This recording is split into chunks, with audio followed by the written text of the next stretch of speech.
Welcome, everyone. My name is Joan Spurl. I'm director of Dolly Parton's Imagination Library for the Literacy Cooperative.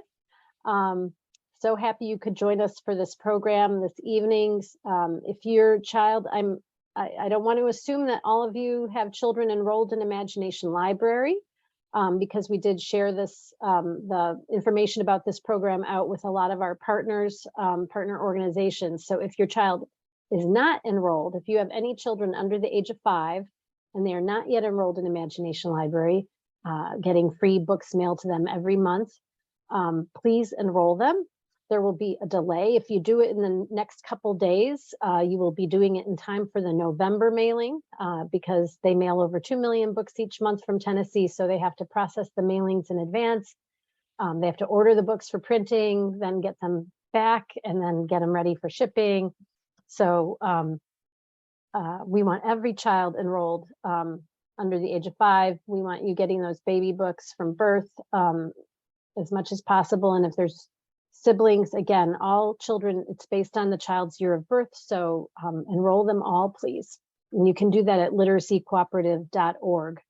And I'm so happy to welcome you. I do remember that first year. I remember so much joy and a fair bit of drama in my own life as a parent. From the first night coming home from the hospital, we had drama, but so much joy. And I'm so happy to bring Dr. Gina Robinson to you tonight from Cleveland Clinic. She has been with the Cleveland Clinic 5 years, but in practice as a pediatrician for 24 years. So lots of experience working with babies and their families and caregivers and parents, and advising. And I'm sure she's learned a lot along the way as well. So we're going to have her give a presentation, and then there will be time for Q&A.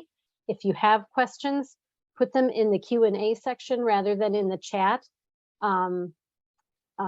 And then I will read them to her when we are ready for Q&A. But again, welcome, and so glad you're here, and hope you find this helpful. I personally believe that our society isn't giving enough support to families with young children. So happy if we can offer a little here.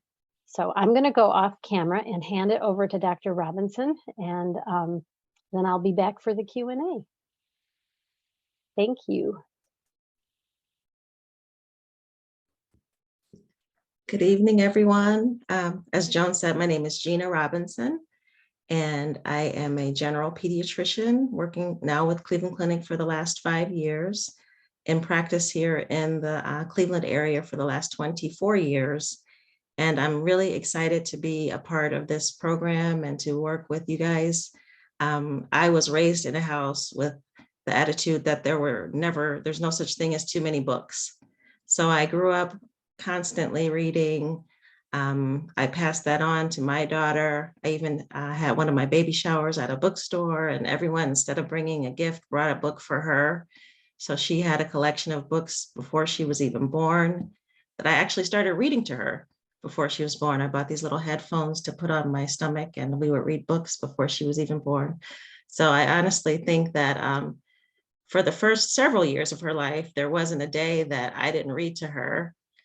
And then when she learned how to read, like Joan said, on some of the simpler books that we used to read when she was younger, she really had a sense of pride and accomplishment when she was able to read those to me. So it was it was bittersweet for me, because I wanted to keep reading to her, but then I was also very proud of her when she was able to read herself. So I am a mother as well as a pediatrician. And one of the things that strikes me about the first year of life is just the tremendous amount of growth, not just physical growth. Babies, we know, grow a huge amount in their first year. They double their birth weight by the time they're 6 months old. They triple it by the time they're a year old. So there's a lot of growth that you can see with your eyes in that sense, but there's also growth and development in language, sensory growth, communication. So there's so many stages. And I think as a parent and as a pediatrician, it's not just something that happens to the baby. I think families grow together during that first year. So that's why I wanted to have that be the title of this talk this evening, because I really want to encourage and support that growth in all of my families. And it's exciting and fun to watch. So I thought the easiest way to do this talk was to think about it in terms of the times that you see your pediatrician, because I think that helps to give us some touch points, and it gives us those touch points for milestones. And when we're talking about developmental milestones, we're talking about the accomplishments that we're expecting your child to reach, or the goals that we're expecting them to reach by certain ages. And I always remind parents, it's not just that you have to reach something right at this certain point in time, because I think that can cause a lot of anxiety when you think, oh, my child isn't doing this, but this other 6-month-old is doing that. There's a continuum of what is normal. So there's a whole spectrum. A lot of times I'm talking to parents about behavior and development that's evolving, not necessarily there at that moment.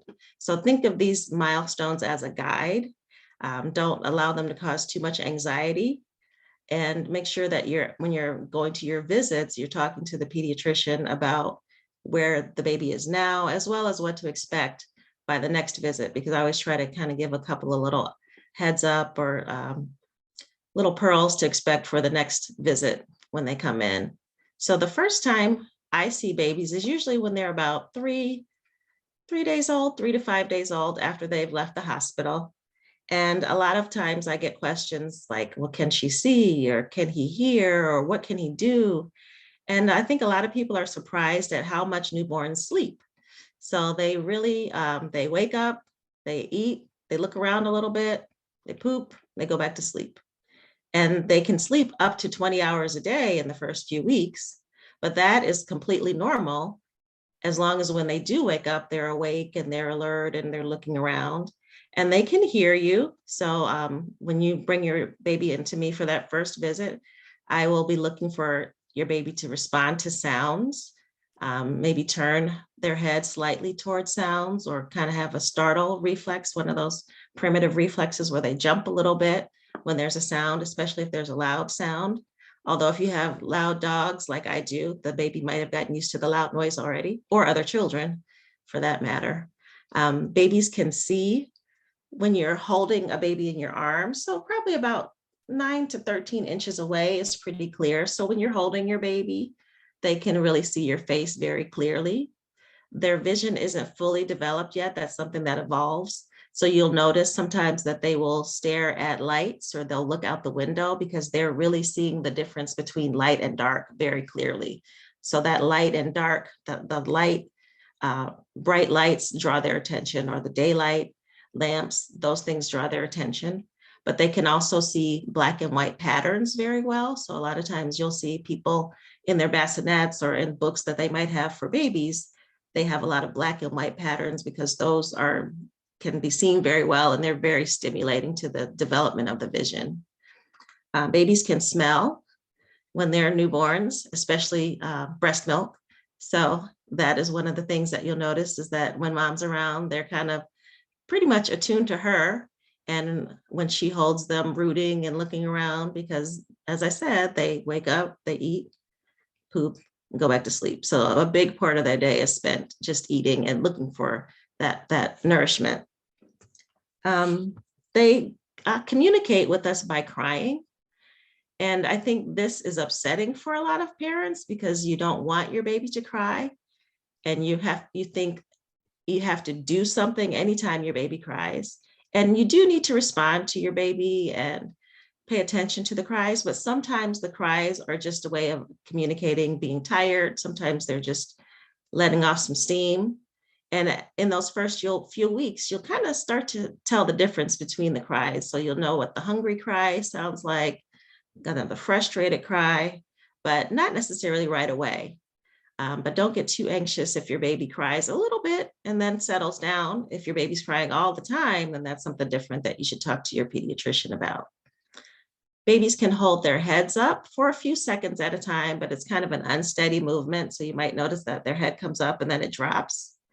But that will get stronger over the first few weeks of life. they're not, some babies can hold their heads up a little bit better and turn them just a little bit, but they're not really turning fully from side to side just yet. Babies can kind of move their arms and legs and when they're newborns at that 3 to 5 day old visit, but the movements can be a little bit jerky. They're not coordinated. Sometimes they look a little funny, almost like they're flailing. And you'll notice that they don't have open hands. They're usually holding their thumbs or just holding a fist. And that's going to be so for the first few weeks of life. It's common if you put your hand or you put something in their palm, they'll squeeze it, and they like to keep their palms fisted a lot of the time. So at this point, I think parents wonder, well, what can I do? There's this little person. I can't read to him yet, or I can't, he's not learning anything, or he's not doing anything. He's just kind of there. But really, babies are taking in information from the moment they're born. So it's never too early to start reading. I always encourage parents to do that right at that first visit. Sometimes in the evening, when you've had a long day and you're tired and you're kind of snuggling with your baby, that's the perfect time to take out a book and read. Babies are stimulated by your voice. So every time you're talking to your baby, you're stimulating their development. So anything you can do, all those interactions are definitely helping that development to emerge. So then I usually will see babies again at around the one month mark. And at that point, the vision has gotten a little bit better. So what you'll notice is that your baby might be looking at your face a little bit more, almost kind of like with a puzzled look sometimes.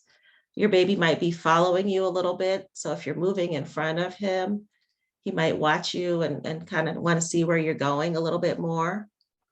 You might notice that your baby has learned how to comfort herself. So she might be bringing her hands to her mouth, or some of them even find the thumb. And those are kind of self-comforting behaviors.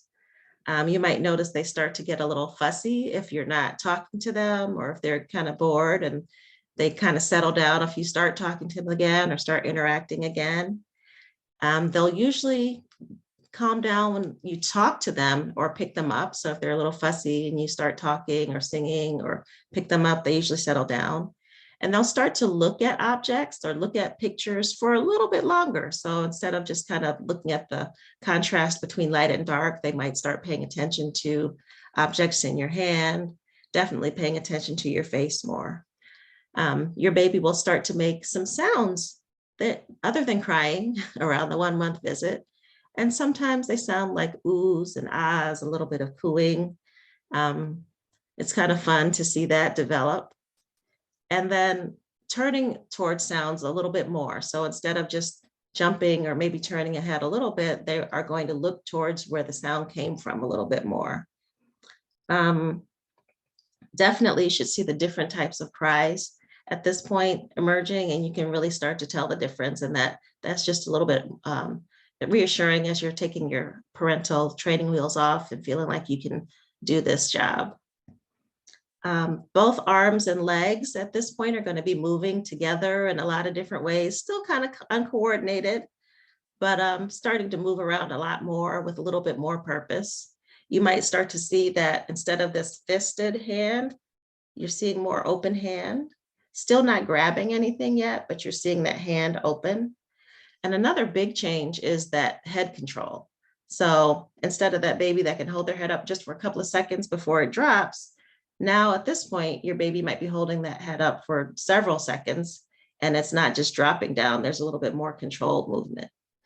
And what you'll notice over time with gross motor development is that you kind of see a pattern that starts at the head and travels down. So that head control, and then control of the trunk, then control of the core, and then the legs start moving, and then we're all in trouble at that point because they're off, right?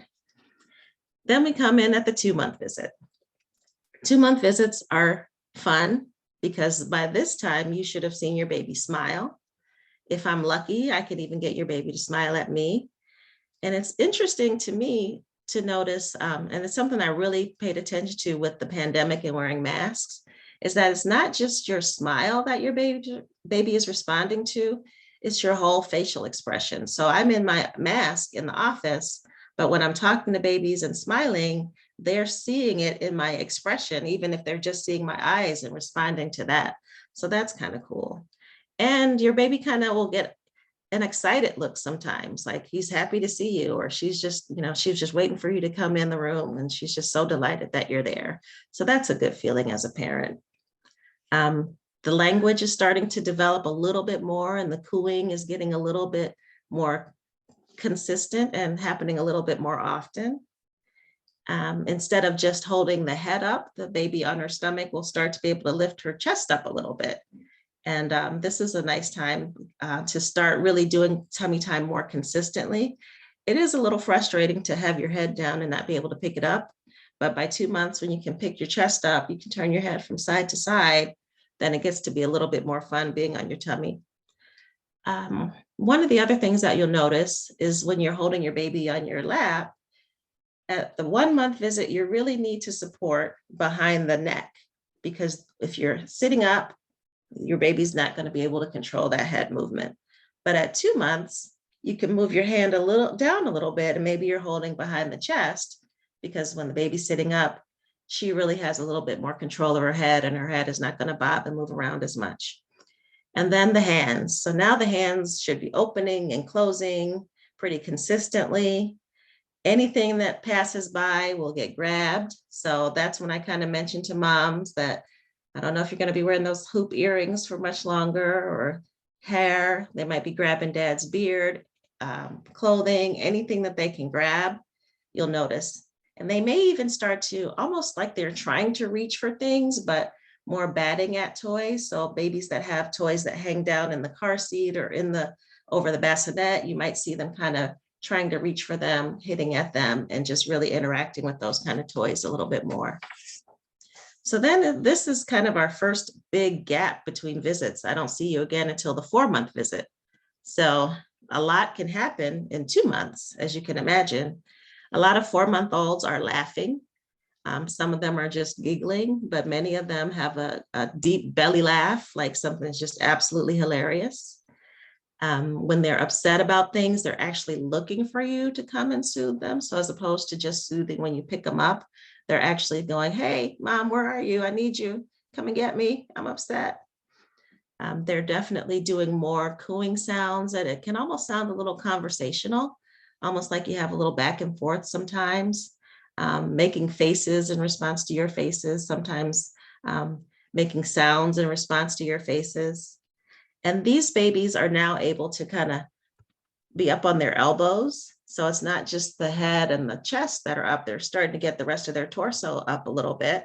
And this is where you can start to see some rolling over, especially when they're just kind of fussy and wiggling around. A lot of babies roll over for the first time and almost scare themselves because they didn't expect it to happen. But then once they figure out they can do it, then they want to keep doing it. Hands are now open pretty much all the time, unless they're grabbing something. And this, now they're actually grabbing with a purpose. So they'll see something, look at it, I want to grab that. And not only do I want to grab it, I want to put it in my mouth, and you're going to take it out, and I'm going to put it back in, then I'm going to take it out, and I'm going to put it back in. So a lot of times, this is a fun time to really start playing with toys that make noise. Those are very stimulating. Rattles. A baby at 4 months will take a rattle and shake it a little bit. And really, both hands they're using independently. When a 4 month old is sitting on your lap, they really have good control over their upper body. So now you're noticing that instead of having to have your hand behind the neck or upper back, you can usually kind of put the hand behind the lower back, or support them with pillows if they're sitting on the floor, because they are really controlling that upper part of the trunk a lot better. And then bringing their hands together. So it's not a clapping motion or anything yet, but just bringing things to the middle. So when they grab a toy, they might bring it to the middle and look at it and then put it in their mouths that way. And then we have another little break of 2 months. And I see babies again when they're 6 months old, and they really have a lot of personality by this point. They're aware of their reflection in a mirror. So if you put a mirror in front of a 6 month old, they're going to say, "Hey, who is that cutie pie?" And they're going to want to touch their reflection. They're going to talk to their reflection and smile at their reflection. 6-month-olds know their name. So if you call them at 6-month-old, they'll look at you and say, hey, like, what is it? Are you just calling me just because it's a fun party trick, or do you have something important to tell me? But they definitely know their names by then. Language has started to develop more, and there's more babbling. And it might just be like a constant blah, blah, blah, blah, blah kind of babbling. It might be more conversational where you're almost having a back and forth again. You might start to hear some consonant sounds. So instead of just the oohs and the ahs, you'll start to hear some baba, mama, dada. A lot of times dada comes first, and I always have to remind dads, it's just because it's easier to make that d sound than it is to make a m sound. So it's not that they love you more, everybody's loved equally in the family. 6-month-olds are rolling over from back to front, front to back usually. They may, when they're on their tummies, start squirming and scooting and kind of turning themselves around in a circle or inchworming a little bit. A lot of them can sit without support.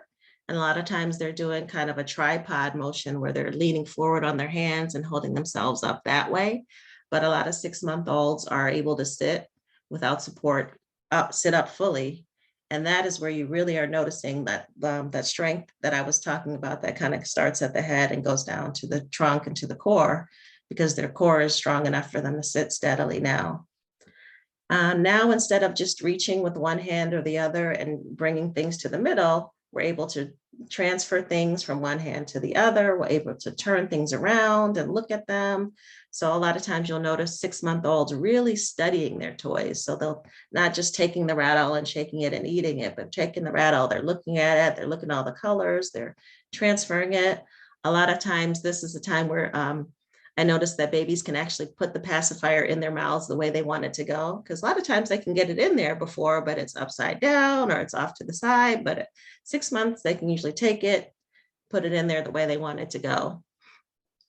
If you're noticing that your toddler or your 6-month-old is, if you're starting to offer some food, for example, and starting to do some baby-led weaning or starting to offer some food, you'll notice that they pick things up using their whole hand. They kind of rake things. So anything that's small, they're going to rake it up with their hands. And they also like to make lots of noise. So they like to take things and bang them on the floor, on their heads, just anywhere that'll make noise.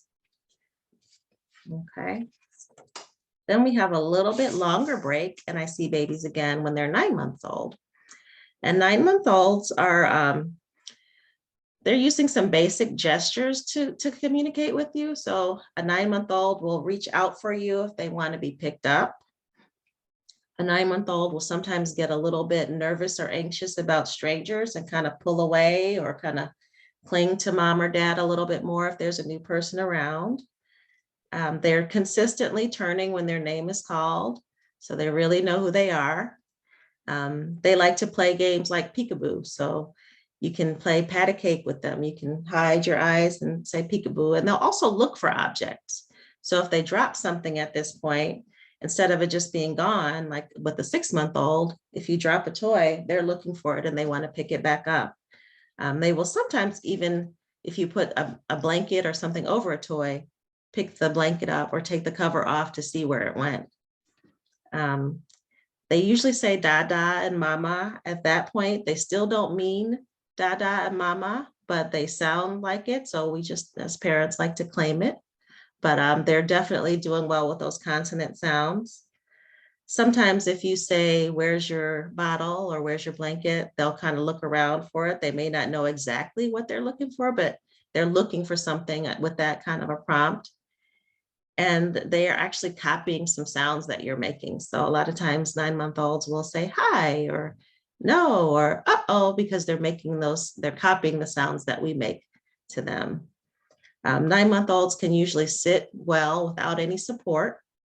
They are usually crawling on their hands and knees or army crawling. Some of them are just kind of doing that crawl, starting to pull up or pulling up on the furniture and standing pretty steadily. And they may even be starting to kind of take some steps while they're holding on. A few 9-month-olds are ready to take steps without holding on, but definitely taking steps, holding on. We call that cruising along the furniture. around the ottoman or around a coffee table or along the edge of the sofa. And they're really able to go between lying down, sitting down, pulling up without any help. So you don't really have to support them with that as you would with a 6-month-old. You don't necessarily have to get them to that position. They can get in the position that they want to. As far as fine motor goes, they can feed themselves a lot of things. So instead of doing that raking motion, they're able to use their pincer grasp. They're able to use their index finger and their thumb to pick small objects up, and they're able to really get food into their mouths with a lot more ease. They will let go of things now as opposed to just kind of holding on. So if you put your hand out and ask them to hand you something, they will actually let go of it and give it back to you if they feel like giving it back to you, if they're done with it. And then they also will bang objects together or clap their hands. So a lot of times that's a fun milestone for families to see, is when babies clap their hand and they get excited. And then that brings us to the 12-month visit. And at 12 months, many babies are walking independently. Some of them are not. But again, remember, there's a continuum of what is normal. So I think babies who aren't walking at 12 months, sometimes those parents can get a little bit anxious about it. But I'm looking for your baby to be moving towards milestones also. So sometimes I have a baby who's just starting to stand alone or just starting to get that confidence up to take a couple of steps. And if they're not fully independently walking yet, then that's okay, as long as they're moving towards walking. Most 1-year-olds will have a few, maybe 2, 3 words that they say consistently. And now mama and dada actually mean mama and dada. They may shake their heads or nod if you ask them a question, if they want something or if they don't want something. They really do like playing peekaboo games. They like giving hugs and kisses. It's those nice, big, juicy, open mouth kisses that just cover your whole face that, would be kind of gross under any other circumstances. But when it's your baby, it's just adorable and beautiful and wonderful. Let's see, what else?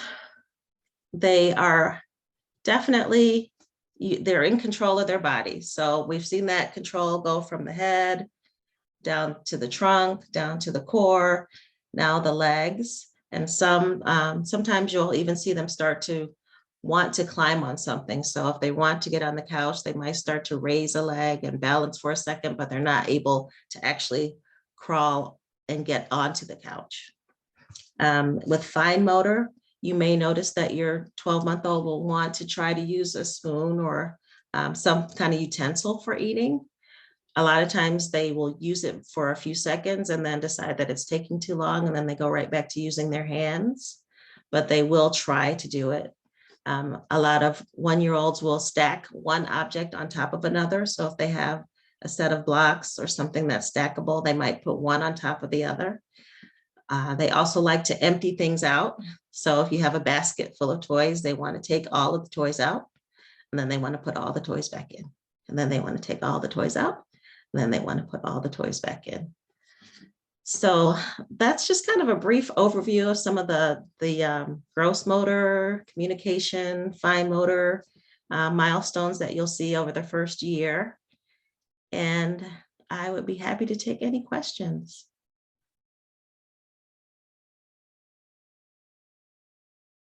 Okay, while we wait for you to put your questions in the Q&A, I told Dr. Robinson I might put some of my own 2 cents in from both as an early childhood educator and a literacy person.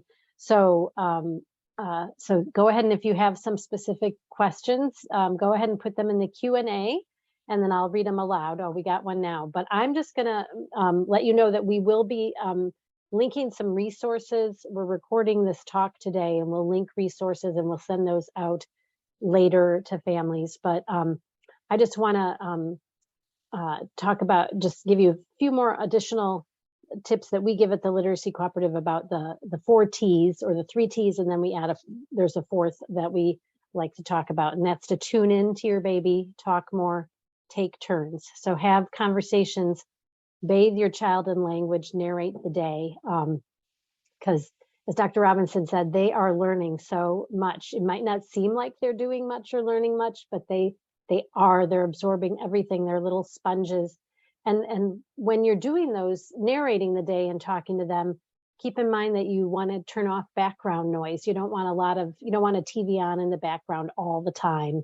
Some nice music is fine, and children's music is fun, and expose them to different music. But when you're talking to them, babies can't filter out the background noise in the same way you or I could. And I don't know about you, but I get distracted by background noise.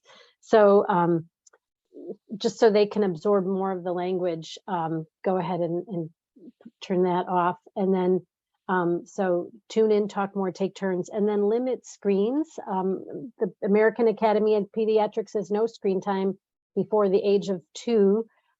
Except with this kind. So if you're seeing loved ones over a screen, that can be okay. But we know that screens aren't effective at building young brains. Children need real interactions with real objects, real people, to develop well and for great brain development. So those are just a few, and also sing and play with rhyming and make up rhymes and have fun with the sounds of language as they're growing, and they'll enjoy that. And of course, they need to play, as Dr. Robinson talked about. At different stages, you can introduce different materials, but we'll try to share a link too about the great different links to websites that have great tips for you. So I'm going to start reading questions now. Oh, I'm glad someone mentioned this one because I was thinking about it too. It's something that was helpful to me. Thoughts about using sign language for communication earlier than speech was the question. I think using sign language is a great way to, I look at it as a way of helping to develop speech, honestly, because when you're teaching the signs, you're actually saying the words also. So you're giving the word and the sign at the same time. And I think it can be really helpful, especially for a child that might be a little bit delayed with their speech because they can get really frustrated. And having a sign, being able to tell you when they're hungry or they're done, or at least, some kind of way to let you know is, I think, helps to ease some of that frustration. So I have no qualms about my patients learning signs along with their language. I think they can develop really well at the same time. Great. And then the next question was, if babies are very fussy and colicky for the first several months, is that typically a consistent part of their personalities as they get older? Not necessarily. It's hard to say though, because we don't really know a lot of times when babies are colicky, what they're feeling. So a lot of times I wonder, and it's all in hindsight, are those babies who have sensitive stomachs, or those babies who are going to have some irritable bowel kind of symptoms when they're older, but not consistently across the board. So a colicky baby, fussy baby doesn't always turn into a fussy or a cranky toddler, and doesn't turn into a fussy or cranky child necessarily. Now, adolescents, all bets are off. I think they all go through at least a little bit of fussy and cranky when they're adolescents, but that's just not necessarily correlated with them being fussy or colicky when they're in their babies. Do you have any tips for families who do have a fussy or colicky baby to get through it and to help them? It can be a challenge. So I always tell parents that colic is kind of a diagnosis of exclusion. So I think the best tip is talk to your pediatrician and make sure that you're explaining the symptoms that you're seeing. You're talking about feeding patterns. We're just making sure that there isn't anything else that's going on that's causing this colic. Colic can sometimes be a catch-all term that means gas, reflux. It can mean a lot of things. A lot of babies might have a milk intolerance, not necessarily an allergy. So I think we want to rule out other causes before we just put it under the umbrella of colicky, and then be strong and hang in there, because colic usually ends by 3 months. So I know that it could seem like forever when you're in the middle of it, but it kind of stops as suddenly as it starts. And then once it's gone, it's usually gone for good. Okay, great. And then someone asked if there are any considerations about negative emotional effects later on with sleep training babies. So I think one about sleep. I think that's an interesting question. I think sleep training is far more traumatic to the parents than it is the babies. And I think as a parent myself, I think a lot of times I project my emotions onto, I did when my daughter was a baby. I think it's easy to do that. So a lot of the things that we're assuming a baby is feeling while he or she is crying or while you're doing sleep training may be more what you're experiencing and your emotions than what the baby's actually experiencing. They're probably just tired and they want to go to sleep, but they just don't know how.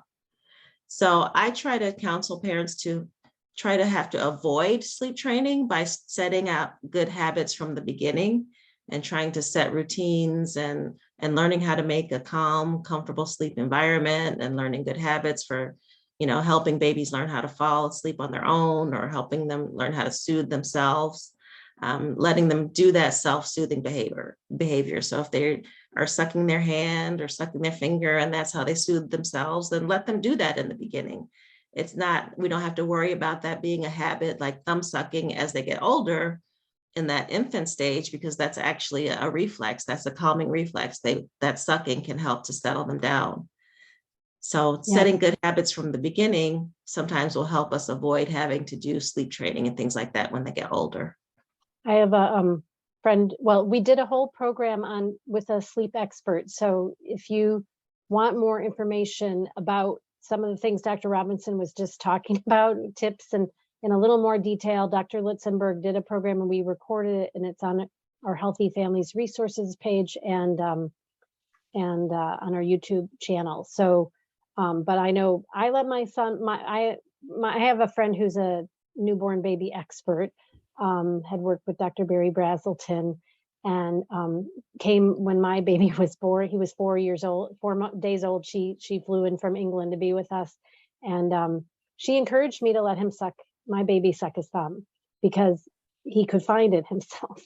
Whereas with a pacifier, they can't get to it themselves sometimes. So I did, and he did suck it for quite, he went to that for a while, but he's 17 now and he doesn't suck his thumb anymore. So just reassurance for folks. So we have a few more. Let's see. We have a number of questions. So if a baby is born a month early, should I expect milestones to be accomplished at a later time? That is a good question. So babies who are born prematurely will sometimes lag behind, even by a few weeks. So I do give babies a little bit of time to catch up, but it shouldn't be something that they're lagging months and months behind on. So especially a baby that was born a month early, by the 4-month visit, for example, I would expect them to be getting close to those 4-month milestones, definitely well past the 2-month milestones. So I would be concerned if I saw a 4-month-old who seemed more like a 1-month-old if they were born a month early. But we do give them a little bit of cushion in their timeline for reaching their milestones when they're born early. Great. And then when, if babies do have milk and soy intolerance, when do you see this, when does this typically resolve, if at all? Mm-hmm. I usually see it resolve between 6 and 12 months. So if I have a baby who's had a milk or soy intolerance and we're doing a specialized, like a hypoallergenic formula, I will leave those babies on that hypoallergenic formula until they're at least 6 months old. And at that point, sometimes we'll try, depending on how severe their symptoms were, how long it took them to get better. Sometimes we'll try to introduce a milk or a soy-based formula again. And if it doesn't work then we're just going to continue that hypoallergenic formula until the 12-month visit. In the meantime, between 6 months and 12 months, when it's appropriate, we might try to introduce a little bit of yogurt or a little bit of cheese or things like that, which are sometimes tolerated before whole milk or soy milk are tolerated, but between 6 and 12 months. And it varies from baby to baby. And then how do you help a baby tell the difference between day and night if they sleep all the time? Mm-hmm. And that's something that happens on its own. So it's not so much that you're helping them tell the difference, but you can kind of help them. You can give them the cues that it's time to go to bed. And the way to do that is kind of setting up a bedtime routine and doing it the same way every night, and setting up that nice, quiet sleep environment, that comfortable sleep environment for them, safe, comfortable sleep environment. In the beginning, I think because babies can sleep up to 20 hours a day, we think, oh, they don't know that they've got their days and nights mixed up, and they don't know what day and night is. They're just sleeping and eating and going back to sleep. And, they're only awake for those periods of time, whether they're during the day or during the night. But as you get into a routine, that's probably the best way to help your baby adjust to the difference between day and night. Play during the day, sleep during the night. Great. And my son is turning 9 months tomorrow. Any advice on age-appropriate developmental toys? I would say don't go and get the latest, most expensive toys with all the bells and whistles. Simple things, blocks, big blocks that they can stack on one another or bang together. Wooden blocks are great, because that's something they will be interested in playing with in one way at 9 months, and they're going to play with them in a different way at 12 months, and then they're going to play with them in a different way at 15 months, and those towers are going to get taller, and they're going to start knocking them down and throwing them. So I think simple toys are wonderful. I don't like, say again. Balls. Balls are another good one. The first they're going to eat the ball, then they're going to roll it around a little bit or throw it, and then they're going to want to catch it with you. What else? I like toys that are that make noise. I'm always fascinated when babies want to play with the table paper in my office. So I'm thinking, you have this whole playroom full of toys, and he would be just as happy with just some paper that he can rip up. So if you can tolerate messes, just allowing them to make messes that you can clean up later, that are safe, of course, but letting them rip up construction paper and crinkle construction paper or wrapping paper, things that make noise, that's a lot. That's good stimulation. And then, of course, books. You're never too young, never too old for books. And we'll be linking you to, we'll be on the Healthy Resources page, Healthy Families Resources page. We'll have links to to a website from the American Academy of Pediatrics, and they have great articles and suggestions on a lot of your questions. So for more information, and I'll probably try to share something about the best toys. I've done one presentation on that we recorded.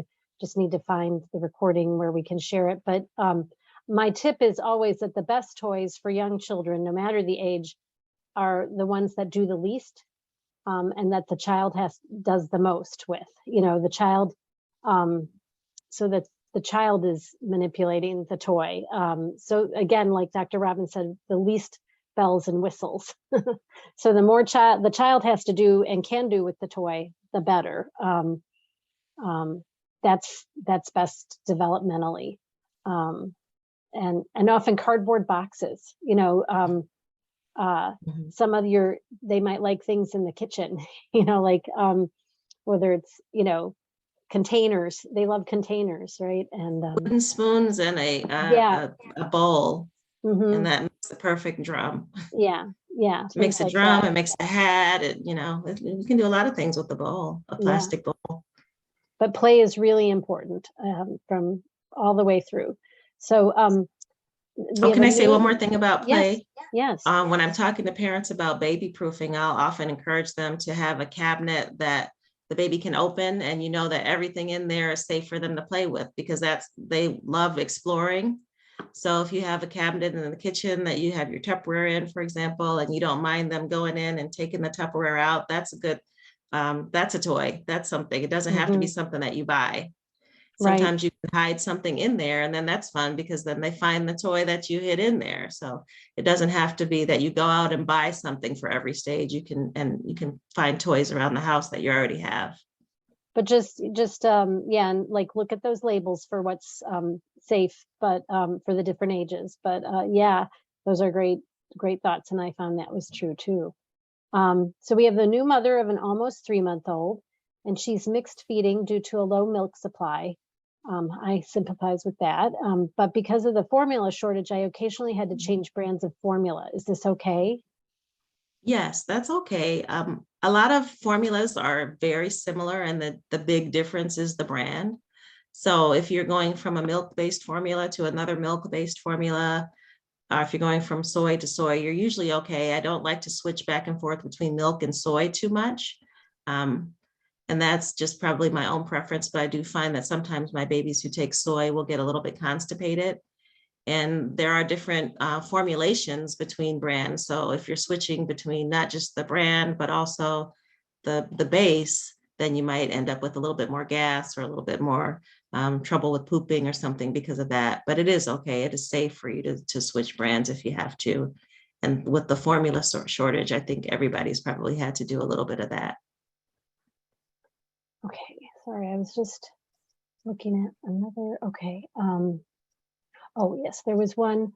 When is a good time to, or when do you recommend babies move from a bassinet at my bedside to their own crib in their own room? So not before 6 months. The AAP a few years ago came out with a recommendation that it was babies should be sleeping in the room with parents until 12 months. Since then, the recommendation has been softened a little bit, but by 6 months old, your baby is able to roll over back to front, front to back.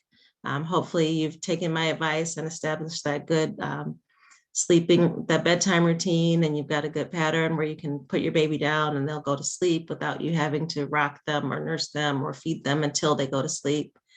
And they are actually getting more attached to you at that age. So it's a good time to put them in their own space so that they may sleep a little bit longer at night without waking up and having to be rocked or put back to sleep. They can go back to sleep on their own. So I would say 6 months is a good time to venture out on that. And another is asking, when is a good time to power pump to increase milk supply and to stock for storage? Can you answer that? I guess, do you mean it in terms of like you're going back to work or time of day? I don't, so pumping in general, go ahead. Maybe she'll answer. I'll look to see if she types more in for me. But maybe whatever tips you can give. I usually recommend when moms are getting ready to go back to work and they're anticipating that they start trying to pump at the times that they would be able to pump when they go to work, if that's possible. So that way their body is already starting to respond to that demand for pumping and with the milk supply, so it's not as frustrating. Power pump means a lot of different things to different people. She said time of day too, so I think maybe what your answer is helping, hopefully. Oh, okay. So I don't know that there's a one time of day that's best for everybody. I think you have to kind of pay attention to your body and also do it when you can actually physically do it. So if that is once your baby has gone to bed for that first stretch, then that might be the best time to do it for you. And as you pump more, then your body should respond with an increased milk supply. But if that time for you is in the mid-afternoon, when your baby's down for a nap, then do it then. Does that help? You can type in there. That helped. I hope so. And we had a question from a parent of a 3-year-old that's kind of specific. So I've asked her to email me about that one and let her know that we will be doing a program on, we're going to be doing one next month on toddlers and with Dr. Robinson, and the following month we'll do one on 3 to 5-year-olds with Dr. Robinson also, because we know these there's so many changes and there's so many questions, and just wanted to give this opportunity. So she said, yes, thank you to that last question. So that was good. And I just, for the mother of the 3-year-old, I think we'll take care of that separate because it was very specific, but good. It sounds like she has her child on the right path. She has a child that's doing very, very well cognitively, very advanced 3-year-old. So wanted to make sure she's getting the right, I think, support, being able to address this child's very advanced, like reading and writing at 3 years old. So Oh, wow. Okay. wants to, I think, ensure that she's getting them, enriching them. She's probably already enriching them, but then even further. So addressing those, whatever needs come with the child like that. But could you talk at all about, I wanted to also let everyone know that we're not evolved. Human beings aren't evolved for reading and writing. We're evolved for spoken language. So again, that's why, Dr. Robinson was saying that, well, they can recognize your face and often your voice. They really want to interact, but we need to create the wiring in the brain in the earliest years. That's why reading and speaking to them and exposing them to language is so important.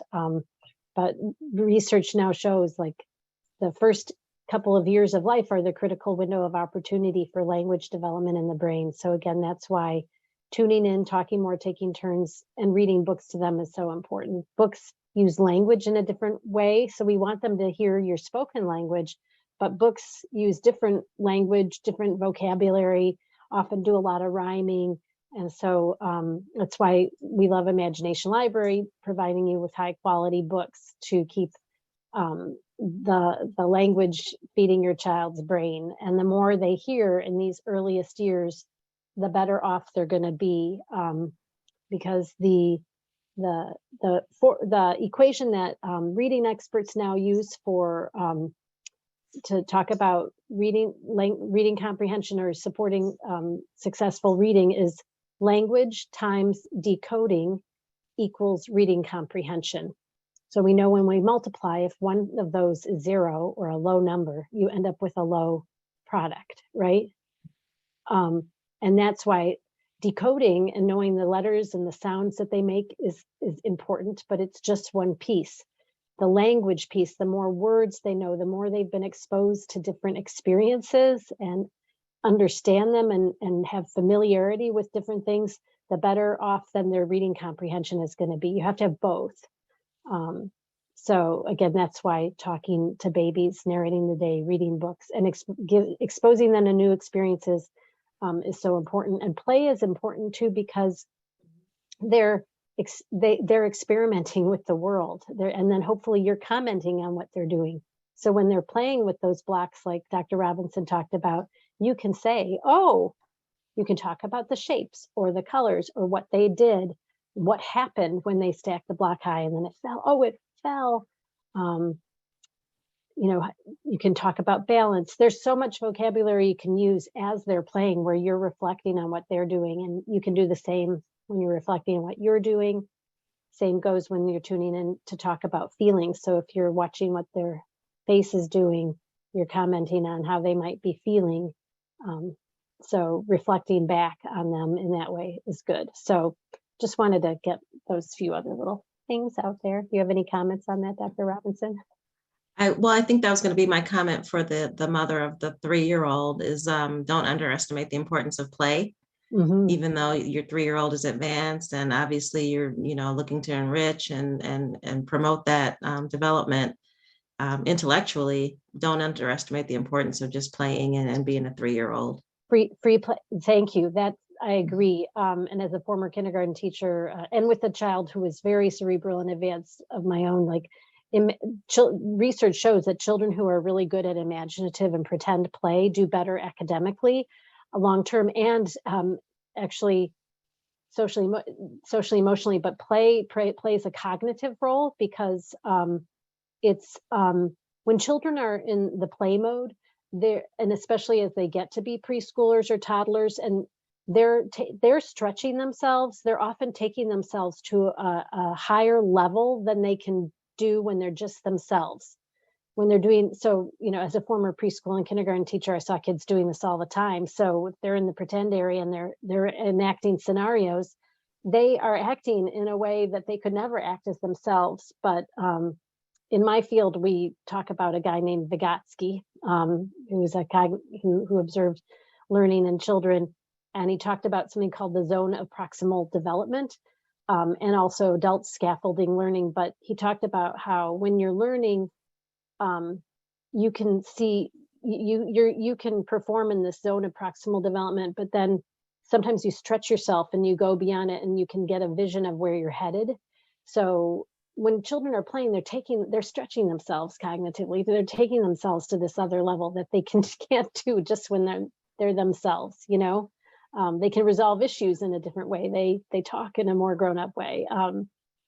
Anyway, play is really, really valuable for so many reasons. And research has shown how children who there are people, there's a guy named Stuart Brown who founded the National Institute for Play, studied violent and homicidal young men, and found that the only common denominator among those men was play deprivation in childhood. They had very structured childhoods. They did not get to play. They didn't get unstructured playtime.